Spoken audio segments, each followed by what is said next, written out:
Hello, hi, welcome to this channel, Talk Insurance with Anna. My name is Anna Atomode. So on this channel, we disseminate insurance terms and we help you with your insurance decision. On this episode, there's going to be a twist to what I've been doing in the past. I'm going to be having a chat with someone that is so experienced in the industry. She's a graduate of insurance from University of Lagos. She has worked with several companies in the industry, from a brokerage firm to custodian and allied insurance.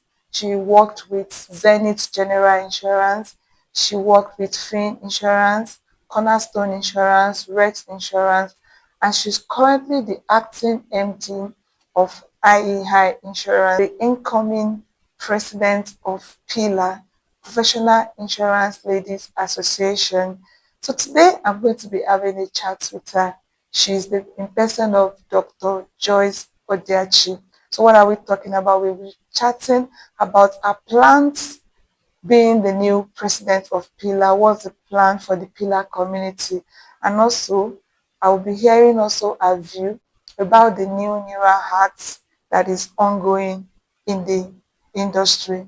So stay tuned and enjoy this episode. Welcome to this channel, Talk Insurance with Hannah. My name is Hannah Atomode. So on this channel, we simplify insurance terms and we help you with your insurance decision. On this episode, I have someone so special to me, someone so dear to my heart, my mentor in the industry, the acting MD of High Insurance and the incoming PILA president. You're welcome, ma. Thank you for having me. Yes. Thank you. So we'll be talking about our new role, what she's going to be taking over in the next 3 weeks as the president of PILA.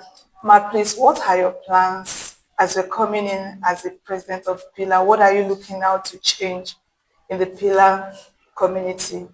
Okay, so first of all, PILA is Professional Insurance Ladies Association of Nigeria, founded in 1973. It's one of the oldest, in short, it's the oldest female association in Nigeria. That alone speaks volumes, right? Basically, the objectives of PILA is empowering women, across the industry in terms of education, in terms of support, in terms of structures and all that, ensuring that their voices are heard, but not just because they are women, but because they are competent and capable for those roles. For the incoming executives, one of our team for this period is actually Roots and Wings. Roots, basically empowering women, transforming lives. Roots because we're speaking to the legacies that were built by the people of the past.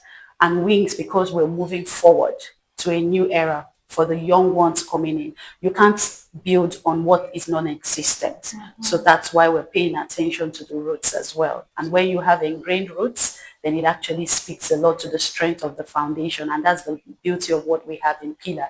For us in the new executive, one of the things we're looking to do is ensuring that we build on existing structures that we've had and growing from there. But mainly also we're looking to drive from participation to influence. We don't just want to be participating, we want to influence those conversations, right? We want to build a community of women who will be seated at the table, making those policies, making those advocacies, right? And we are going to look to do this through 3 different ways, right? Now, one of it includes mentorship, which is a very strong objective of PILA as an association. But this time around, we're pushing it forward in a structured model where we ensure that we create available and ready leaders, building a succession management portfolio.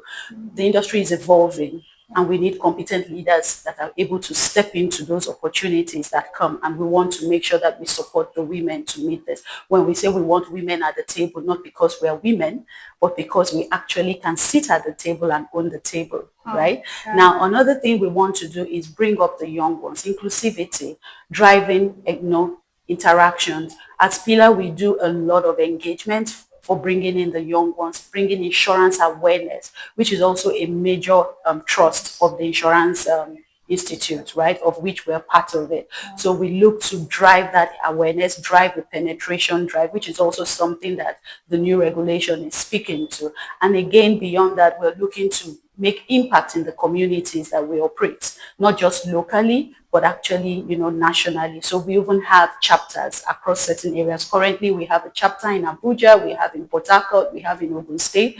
We're looking to empower those chapters to operate better, and while we also expand to other states. So basically, that's what we're looking to do this period.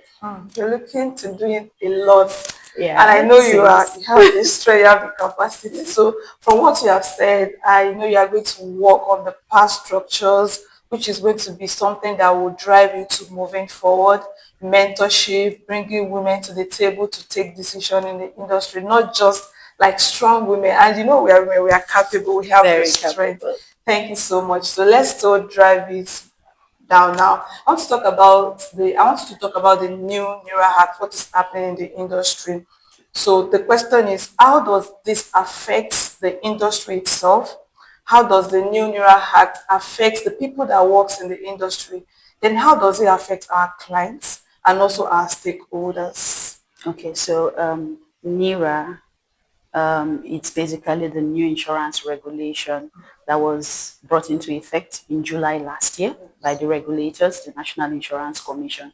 It's been long coming, right? It's been conversations had over the years, which was just actualized, and it was a good welcome. Now, basically, NIRA looks to look at quite a number of things, but I will speak to three main thrusts, which is one, ensuring a stronger industry, building financial capacity, right? Building financial strength. But beyond building financial strength, the beauty is that it empowers organizations for sustainability, because you cannot work in an economy where there's actually no stability or financial strength to drive that. So it's a needed one. Secondly, it looks at digitalization, automation, which is where we are basically across the world. So for the industry, that's a strong one to build. So it not just speaks to what's going to be happening. And then thirdly, it looks to penetration and insurance awareness. Now, why I picked these three things is to be able to address your questions, right? Now, when we pick the first one, which is financial strength and stability, both for the client, both for the employees, both for the company, that's a positive, because where you have a business that is financially strong, they're able to meet their obligations. They're able to be sustainable in the long run. The clients will be able to get their claims as at when due, and they are duly protected. The stakeholders will be able to get return on investment. The staff will also have jobs. There's no fear of a job loss because the company is not financially strong, right? Now, when we speak to digitalization, it makes the environment easier to deal with. It makes transparency easier. It helps the client to ensure that they see from beginning to end, and they get quicker response, effective, efficient management of their participations in the policies and all that. For the underwriters and the employees there, it makes administration seamless and easier, right? So basically that speaks to that. And then for even the economy, right, everywhere is practically digital these days. The other day I was watching something on TV where China had robots for practically almost everything. You understand? So that's where we're going to. So we also need to get to that place. Now, when we talk of insurance penetration, there are actually some very remote areas where you really can't go physically, but digitalization will help us. So it's also helping the client to be able to meet a need. You understand? They are able to be assessed. So accessibility does not become a problem anymore, right? Now, when we go to the third trust, which is the penetration and awareness, and how does it benefit? Let me start with the client. Previously, before, a lot of people felt insurance was a scam. Yes. With the trust of NIRA, one of the mandates of the NIRA is to ensure customer centricity, ensure the customer is the king, is the owner. It drives it to the extent that a policy protection fund was set up recently by the National Insurance Commission to ensure that those customers are protected. I mean, what else would we want as a people? So that alone speaks to that. So the client here is basically the king. Before they tell you that customer is king, it looked like a byline. But really, the way we are now, that's exactly what it is, right? Now, what exactly, again, do we speak with the NIRA in terms of even the people? As a business, NIRA speaks to compliance. It speaks to enhanced governance, right? it speaks to structures. So there's a lot going on. And that's basically what runs an efficient organization. And when an organization is run efficiently, even the employees benefit from it. So when you look at it holistically, I think NIRA is a blessing. And I won't even say it's in disguise. I think this one is a clear-cut blessing. And beyond recapitalization, beyond people looking to increase funds. I think there's so much benefits that Yes, one can get from NIRA, and we should be very open-minded to jump on them. all Yeah, right, okay. So I feel NIRA is what everybody in the industry is looking out for, because actually when the reform came, I was so happy about it. And I'm so glad that I'm part of the people that is going to champion. So now from what you have said, everybody should embrace the change and definitely. ensure that the reason why NIRA Act was actually put in place is achieved.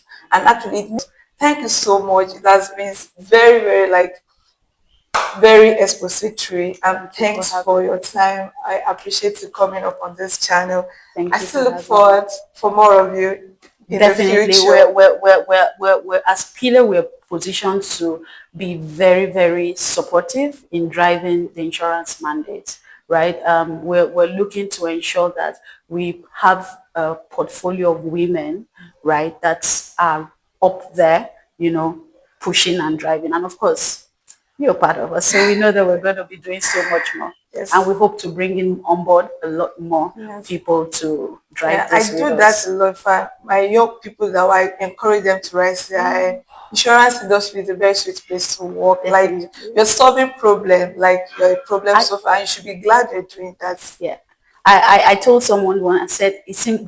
She said it seems you love insurance. I said yes, I actually do. I said why? I said because the simplest word to use to define it is, peace. Yes. For you, there's peace. For the clients, there's peace. For the industry, there's peace, because there's safety all around. When you know that you're safe, then you're at peace. Okay. So All thank you right. so much for Thank having you me. so much. All All right. right. Thank you. So, to my viewers, thanks for watching, and I'm going to see you in my next episode.